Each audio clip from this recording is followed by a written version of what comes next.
سلاح شما با LRP S5 بهترین خواهد بود.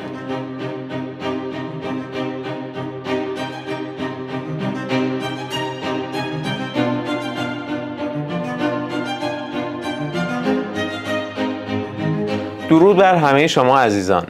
افتخار این رو دارم که یکی از بهترین دوربین‌های روی سلاح حال حاضر دنیا رو خدمتتون معرفی کنم، یعنی LRP S5.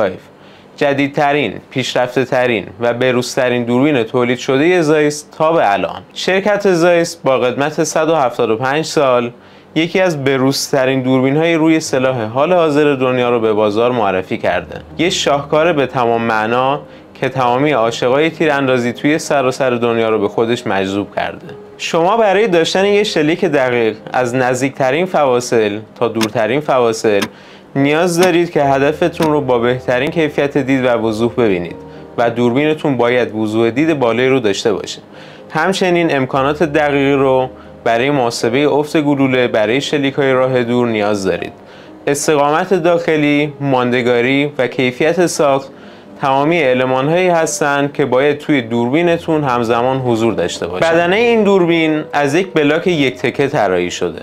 آلومینیوم T6 7075 با ضخامت 3 میلیمتر و قطر تیوب 34 میلیمتری یه بدنه فوق‌العاده مستحکم رو برای این دوربین فراهم کرده. بدنه مستحکم و قدرتمند و جاگذاری دقیق و اصولی قطعات داخلی این امکان رو به شرکت زایس داده که ضربات و فشارهایی تا حداکثر 1500 G بتونه روی این دوربین تست بگیره. من بعید میدونم شرکت دیگه همچین تستی رو روی محصولش انجام بده. این دوربین با دنیایی از امکانات در اختیار شماست که تک تک این امکانات باعث میشن شما بتونید توی مسابقات تیراندازی و توی تیراندازی‌های راه دور بهترین نتیجه رو از سلاح و دوربینتون داشته باشید. یکی از مهمترین نکاتی که توی تیراندازی‌های راه دور توی تمام دوربین‌های روی سلاح گلوله‌زنی توی دنیا اهمیت بسیار بالایی رو داره، سیستم کلیکور افت گلوله دوربینه. توی LRP S5 ما دو تا حالت MOA و میل رادیان رو برای تصحیح افت گلوله در اختیار داریم. البته مدلی که توی ایران در اختیار شما عزیزان قرار میگیره از سیستم MOA استفاده میکنه. ساختار داخلی قسمت کلیکور دوربین تماماً از قسمت‌های یک پارچه فلزی ساخته شده که استحکام بسیار بالایی رو داره. توی قسمت کلیکور عمودی به تعداد 140 MOA یا تعداد 560 کلیک در اختیار شما عزیزان قرار داره که یک شاهکار به تمام معناست که این تعداد کلیک رو در اختیار تیراندازان قرار میده.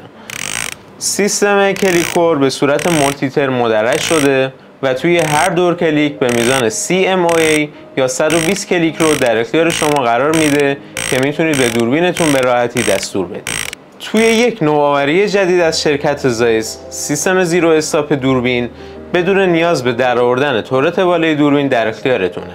به این نحو که دو تا پیچ بالایی رو باز میکنید، سیستم رو روی حالت صفر قرار میدید و دوباره پیچ‌ها رو میبندید و زیرو استاپ دوربین شما به همین سادگی فعال شده.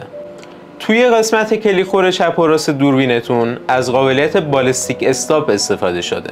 به این صورت که برای کلیک دادن به دوربین حتما باید این قسمت رو به سمت بیرون بکشید و در این حالت میتونید به دوربینتون کلیک بدید و برای قفل کردنش هم مجددا به سمت داخل فشار میدید.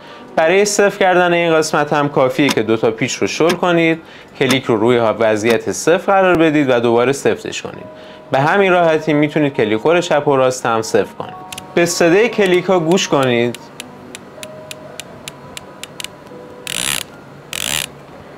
یه صدای قدرتمند و شفاف که خیالتون رو برای یک عمر کلیک دادن به این دوربین کاملا راحت میکنه. کلیکی که شما هر چقدر باهاش بازی کنید و به دوربین کلیک بدید، هر زمان که به حالت صفر اولیه برگردید دقیقاً سر جای خودش هست. این دوربین مستحکم اولین دوربین فرست فوکال پلین از شرکت زایسه و با کد رتیکل ZF-MOAI داخل ایران موجوده.